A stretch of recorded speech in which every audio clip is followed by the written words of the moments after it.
Hey, what's up, everybody? This is your boy Kenny, and this is Queen Sugar, Season 2, Episode 5, and the name of this episode is Caroling Dusk. I will have to go on to say this was a very powerful episode. I loved it from beginning to end, and first off, let me apologize that this video was late. I had a crazy work week, and, my apologies, and I'd like to give a shout out to Miss Kathy Wood. She actually hit me up on Facebook and said that we need a Queen Sugar review. So thank you very much, Kathy, for staying on top of me. So I'm just want to send you a personal shout out, telling you thank you for your love and support, and definitely thank you for keeping me on my toes. I really appreciate that. Also, what also helped me to get this is definitely I want to give a shout out to my best friend Kenneth Toops at the K2 Spot. I'll have his information down in the links. You should definitely check out his YouTube channel. He does a lot of great music reviews, so you should definitely hit up my boy and see what he's all about. And he is bringing you some of the latest and greatest new acts that are coming out as far as R&B and soul. So. And also other genres of music. So definitely check out, my boy Kendall Tubes at the K2 Spot. But Caroling Dusk. Now, I'm gonna pretty much try to group this because because a lot went down, and I definitely want to keep everything together. So pretty much what I'm gonna do is first I'm gonna talk about Charlie. Now the episode opens up. Charlie is sitting with a therapist, and she's waiting for Micah to show up, but Micah doesn't come. She ends up calling Micah and finds out that Micah is at Habitat for Humanity with Nova. And pretty much Charlie's like, but we had a session with the psychiatrist. What's going on? And he pretty much says, oh, well, sorry, but I'm here now, so what else? So, once she realizes that Micah wasn't coming to the session, she tried to leave, but the therapist decided to talk to her.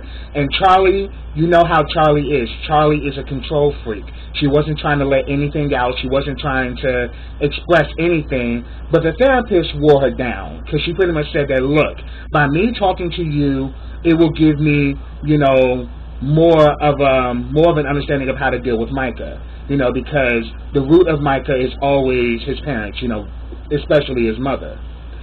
So, pretty much she actually asked her, she started asking her some questions. One of the questions was like, what was her relationship with her mother? And Charlie begins to explain that, she loves her mother, but she could never really fully connect with her mother, because her mother was all about, being perfect and was all about being your best. And if it wasn't her best, her mother didn't want to hear about it. So she kind of always felt that she had to be perfect. She had to be better than everybody.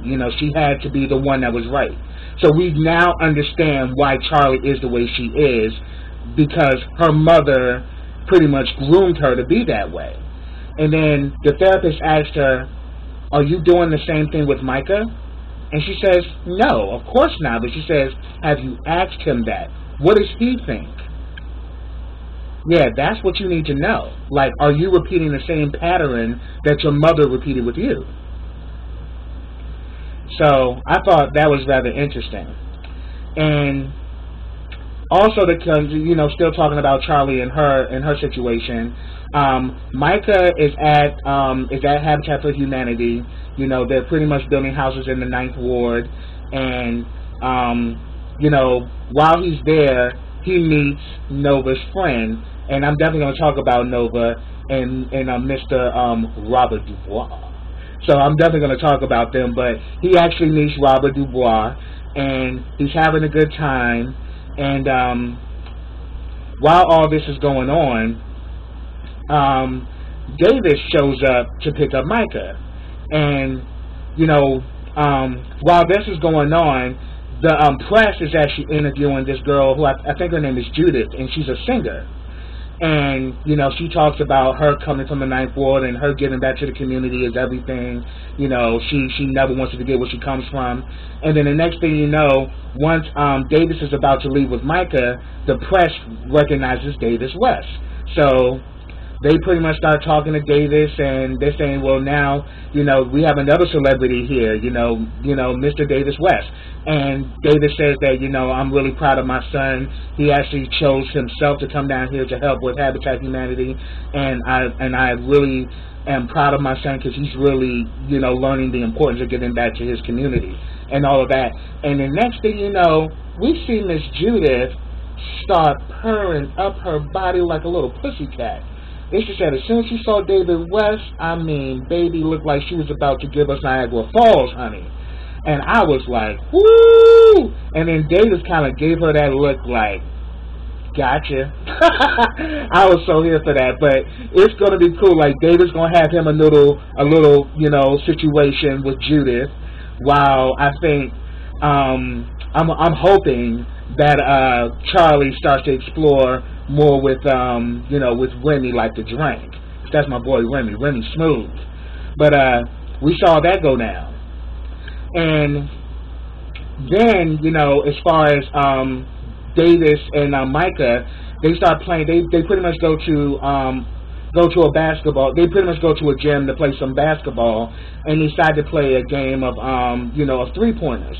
And pretty much the game is that whoever makes a 3-point, they have to ask a question, and that person has to answer it honestly. So the first one that actually made the 3-pointer was Micah, and he asked his father, "Are you a sex addict?" Davis admits, "No, I'm not a sex addict, but I've been groomed in a way where I've always got what I wanted, and people were there to give me what I want. So I got lost in that idea. Like, you know, I could have anything and anyone. And due to the fact that I could have it, I took it. You know, it was there. It was for me." So he pretty much explained him being caught up in the life of being, you know, narcissistic, and also being somebody that's always in demand. He got lost, you know, under the lights of fame and glamour. So then Davis makes a shot. He gets a 3-pointer, and he answers the question that we all were wondering, because we know since Micah, you know, got out of jail, Micah has not been himself. He has just been completely disheveled. He's been, you know, he's been completely just, it's like that whole situation damaged him to his core. And it's like he's gradually, slowly but surely, getting back to his old self. But Davis asked a question.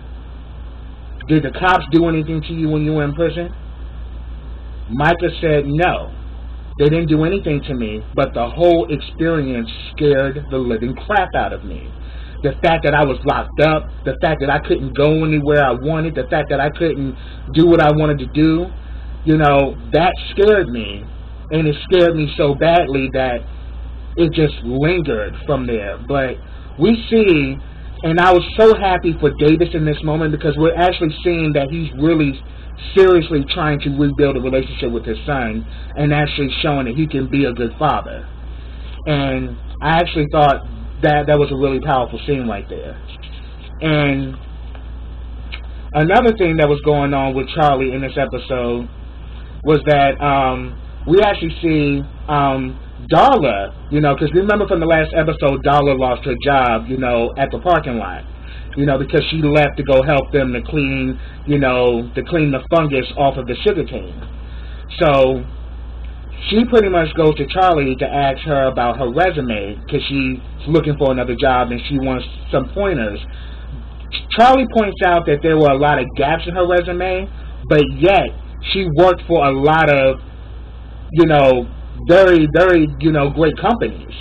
You know, that you've actually worked for some really good companies. I mean, so this definitely stands out on your resume, you know. And Darla explains that her parents helped her to get those jobs.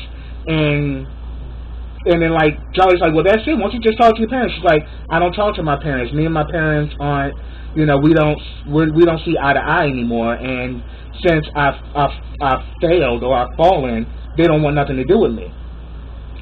So Charlie was like, well, sometimes things get lost in translation. You should reach out to them. They may be able to help you. But Darla just immediately just like, no, just forget it. It's okay. And she just runs out. And definitely I'm going to, get to more of Charlie later, because we actually see that Charlie revisits that situation with Darla.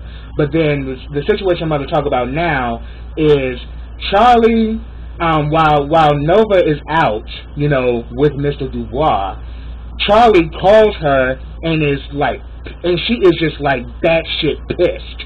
She's like, why in the hell did you tell Micah to come to Habitat for Humanity instead of going to therapy? She's like, well, hello, how are you? I didn't know he was supposed to go to therapy. He never mentioned it. He just showed up and said he wanted to help. And I said, sure, why not? So then Charlie was like, oh, okay. But instantly Nova has that instinct, because she's also a spiritual advisor. She's like, okay, I need to get over there and deal with her, because she tripping. So she tells Mr. Dubois that that she's gonna holler at him later, after he had told her while they were eating ice cream that he likes her. And granted, this man came all the way from Atlanta to Louisiana to help with Habitat for Humanity. And another reason is to see Nova again. And I am loving these two so much. And we're definitely seeing that there's sparks between them, and I really want to see how far this goes. So Nova goes over to Charlie's. She got her sage ready, and she pretty much says that, look, you got a lot going on here, and we need to get these spirits out of this new house. Whatever spirits that are affecting you and Micah, we're gonna pretty much cleanse this area. We're gonna cleanse you, and you're gonna finally be whole again, and finally be at a good place. You and Micah. All the bad will leave, and you guys can start anew. So she just, she does her sage, and she pretty much cleansed the environment, and she pretty much admitted that I just been having really some difficulties connecting to Micah ever since what happened in prison. And for some odd reason, being at that therapy session made me think about to my childhood with my mother, and how I'm wondering, am I doing the same thing with Micah? And Nova told her that, look, no disrespect, but your mother made you a control freak. So you're going to have to work on that. And she says that, but Micah is a great kid, and you have yourself to thank for that. So you have done something right, but yeah, you a control freak. And then Nova's like, oh, I know you ain't talking about calling me a control freak. Who the control freak? And Nova's like, I'm bi. You know how she is. Like, don't touch my pies. I was cracking up. I thought that was cute. So we definitely had that going on with Charlie, but then I'm going to visit Charlie, because she actually plays a role in something that happens with Ralph, Angel, and Darla. So the next people I'm going to talk about, well, definitely I did touch on Nova. So yeah, Nova, while working at Habitat Humanity, Robert Dubois shows up. So immediately she is glowing, the melanin is on fleek, and I am getting my life, because I just love seeing black love. And pretty much what ends up transpiring between them is that he wants to connect and get to know her better, and he also wants to help the cause of helping to rebuild the Ninth Ward. And then we see another scene where they are walking, in the Ninth Ward, and they see this sign where they're literally, they pretty much made the Ninth Ward, the place that was the most affected by Hurricane Katrina. They made that into a tourist site where people are benefiting off of the pain and devastation that the citizens of New Orleans went through. And on top of it, 1,600 people died, in Hurricane Katrina, and now it's like instead of people actually coming to rebuild that area, people are using it as a tourist site, and they're paying money, to view the devastation that was left behind. And we can tell that it really affected both Nova as well as Robert Dubois. And Robert Dubois was actually down there and actually worked, physically, during Hurricane Katrina. So he had an attachment to that, and he was disgusted, and so was she. And they both said they both shared that moment. Then when they had ice cream, he admits that he liked her, but she had to cut the day short. So of course it's kind of like, damn, I just told you I liked you and you just gonna leave me hanging? But she makes up for it, because the last time we see them, she comes with coffee and they talk, and they talk about Habitat Humanity and all of these things, and pretty much she says that, I like you too. And he says that you're very beautiful. And I was just like, yes, black love, yes. I was so happy for them. So that was a good scene. Another thing I want to talk about is Hollywood and Ann Vi. Remember from the last episode, Ann Vi was talking about starting her own business, because she loves baking. She loves making her pies and her desserts, and she wants to, start her own business. And Hollywood is the main person saying that, yeah, you can do it. You're not too old to chase your dreams. We see in this episode, she's pretty much having second thoughts. She actually tells Hollywood about the letter that Ernest left to Ralph Angel, leaving the farm to him. And pretty much she said that I told him to keep that hidden. And then Hollywood was like, yeah, I agree. But then again, I understand why Ernest did that, because Ralph Angel was the only one working that field where Nova and Charlie were off living their lives. So it makes plausible sense that he would leave it to Ralph Angel, because Ralph Angel was there. But then Aunt Vi starts going into her protection mode, and she's like, maybe this is not a good time to be starting a business. I got to be there for Ralph Angel and everybody. And Hollywood checked her real quick. She's like, God did not make you to be a peacemaker. They've grown. They can handle their own situations. You need to handle your situation, which is getting your pies out there. So we see that the first person she talks to is this woman, and the woman is just being utterly disrespectful. She's trying to, give her pitch and sell her pies. She didn't even try her pies. She's just like, well, I can't take any risk right now, but if people are around, you should try around here, and if somebody likes it, then maybe I'll try it. I'm like, that is like the most disrespectful thing you can do to somebody who's trying to start a business. Oh, well, I'll do it based on everybody else. Experience it yourself, because that's the sale. You didn't even try her stuff, and you just immediately dismissed her. But I hope, that, once Vi becomes successful, she pretty much, throws that pie in her face and like, try my pie now, bitch. Well, I'm just playing. But anyway, then we see that, she gets discouraged, and she doesn't want to get out of bed, because she said that whole day everybody told her no. She didn't sell one dessert, and she didn't make one sale, and she was really, demoralized. Hollywood, again, gave her that tough love. He's like, look, you can hurt for a day, but you ain't going to hurt. You ain't going to make the next day a bad day. So what? You got knocked down the first day, the second day is a new day. You may get a yesterday. Don't matter how many no's you get, just make sure you get that yes. And you ain't going to get that yes by laying in this bed. So get up and let's get it. So they go to this other bakery.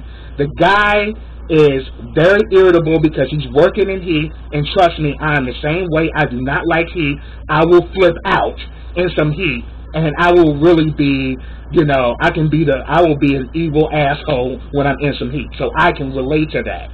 And he's like, look, I don't want nothing. If you're selling something, I don't care for it. The air conditioner's on, the air conditioner's off, it ain't been working, and I can't deal with nothing right now. But Hollywood was with her this time, and Hollywood said that, look, I'll go take a look at your air conditioner, and while I'm doing that, won't you, hear what the young lady has to say. So she starts sharing her pies and tells him to try it. He tries her pie, and he loves it. So I'm like, there you go, girl. That's your starting point, and you're going to build from there. And we saw that she lit up because it's like, you know, now she knows that she got something going. So I was really happy for that, and I was happy for Aunt Vi and Hollywood being a team. That was everything. Now, the main thing that I want to talk about in this episode, and if I miss anything, put it down in the comments. I'd love to talk to you about it. You know, this is like a free, you know, comment section. Just be respectful. But yeah. Now, the main thing I want to talk about is the whole situation with Ralph Angel and Darla and Blue. We see in the beginning that Ralph Angel wants Darla to move in, you know, due to the fact that she lost her job. He wants to be there for her and be supportive, but Darla is on this, I want to be Miss Independent Woman, you know, throw your hands up at me like her, you know what I mean. I'm joking around, you know, because we all know that, you know, Beyonce is Bianca Lawson's stepsister, but it's cute. But yeah, she was pretty much giving independent woman. I don't need nobody doing nothing for me. I don't need nobody saving me or rescuing me. And then we see that she meets with her drug coach, and the drug coach says that he wants to help you.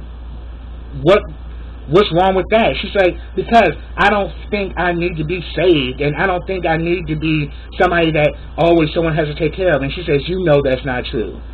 You are independent, and that's a good thing. So we actually see a scene where, and this is where a lot really started to spin. We see a scene where Darla is giving Blue his bath, and we see that he's playing with a shark and some toys, and he also has Kenya, his doll. And she begins to ask questions like, well, why do you like Kenya so much? And he says that she has soft hair just like mine, and she's good at whispers, meaning she keeps secrets. And then Darla is thinking that this doll represents her. She's like, but I can keep secrets too. And then Blue's like, yeah, alright, okay. And she got so in her feelings. And it's like, she feels that, you know, Kenya is like, she's like literally right now thinking that he has replaced that affection that he had for his mother with Kenya. Like, he tells Kenya his deepest secrets, but he won't tell his mom. So she feels some kind of way that Kenya is more reliable than she is. So she gets jealous. And I'm like, girl. But what she ends up doing, which was crazy, next thing we see, Blue is pissed. He is crying his eyes out. And yo, shout out to Ethan Hutchinson, who plays the role of Blue. Ethan Hutchinson, you are such a talented young man. Like, I am loving you in this role. Like, this little boy is amazing. And he kind of reminds me of Corey from Julia. He is so adorable.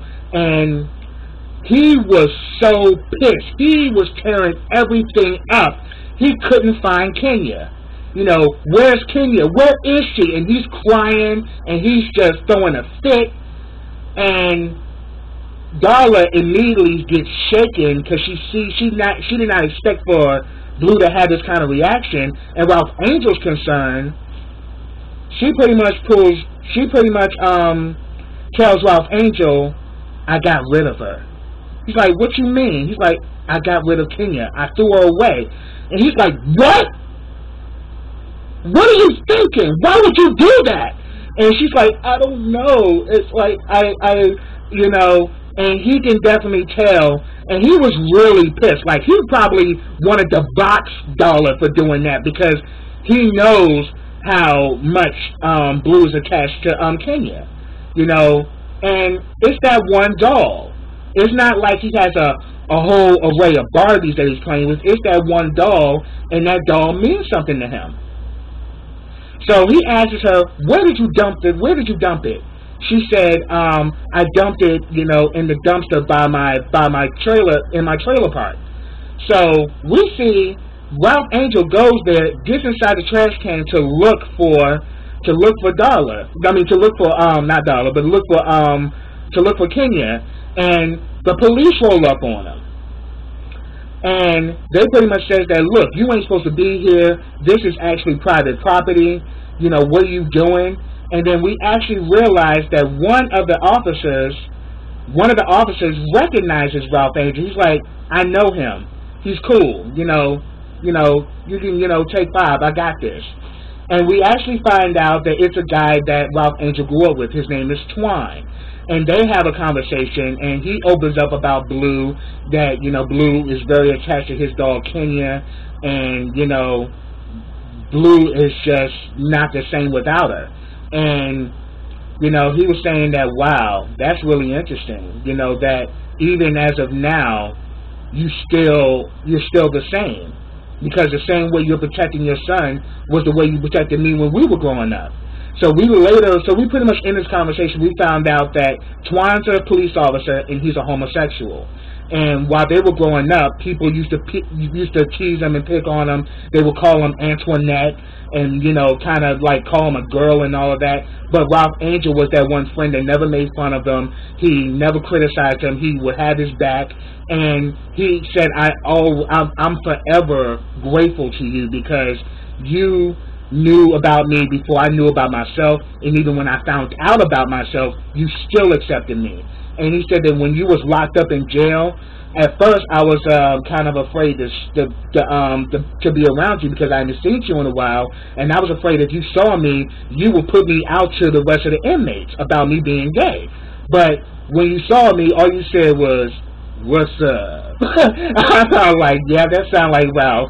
Ralph is just a cool dude. Like, no matter what he's going through, Ralph has the strength of steel. And like Ralph was like, no, I was never going to do you like that, Twan. I would never disrespect you like that. And we see that they were coolly dapped up and they gave each other a hug. That scene was so everything for me because this is a lesson for all of you black men out here who have all of this disdain against homosexual black men. Stop it. It's stupid. It's ridiculous, and it shows how much of an infantile idiot you are. Because this is a man who's straight, has a girlfriend, has a son, and had a friend who was gay, and he knew it and never changed up on him, and they still were tight as if they were kids. He still respected that man because at the end of the day, he respected him for the man that he is, and not according to the man that he wanted him to be. So I, for one, took my head off to Ralph Angel in that scene. I thought it was powerful. And then when he was talking about, Kenya and Blue, Twan was like, are you wondering whether your son is going to be like that? Ralph was like, look, I love my son unconditionally, and whatever my son wants to be, it is what it is. So then, but then also in this conversation, he let him know that, look, you got to try to understand her. She's trying to get back into his life, and she probably feels that the doll is a replacement of her, and she wants to be that female image in her son's life. So Ralph began to understand where Twan was coming from. So they go back. So when he goes back to the house, him and Darla talk. Darla's very emotional, and he pretty much says that, look, that whole thing between him and Kenya had nothing to do with you. And she's like, well, now I feel bad. So she tries to get another doll and try to make it Kenya. He's like, look, Blue ain't stupid. Blue don't know that ain't no Kenya. But then while that's going on, she gets a call from Charlie. Charlie says, I reviewed your resume and I got a job for you. Due to the fact that the mill's about to open in 2 weeks, I need an office assistant. It's going to be late night and early mornings, Marsha Roaches, for those who know what I'm talking about. It's going to be late nights, early mornings. Are you there? Do you want it? And she's like, absolutely. She said, okay, you want to start tomorrow? She's like, okay. And then, she's happy and she tells Ralph Angel, I got a job. And he's like, wow, that's great. What kind of job? And he said, it's working with Charlie at the mill. And you saw Ralph Angel's face drop. And I'm like, oh, hell, this is going to cause more conflict between him and Charlie. Fasten your seatbelt. It's going to be a bumpy ride. But I'm so here for it, though. So that's my review, y'all. If I missed anything, put it down in the comments. I'd love to talk to you guys about it. But subscribe to my channel. Click that bell so you can get notifications every time I drop a video. Like this video, comment on this video, and share this video. And I will be back next week with the next episode of Queen Sugar, and I'll be on time this next week. I promise, guys. But I thank you guys for sticking with me. I really appreciate it. So until then, take care.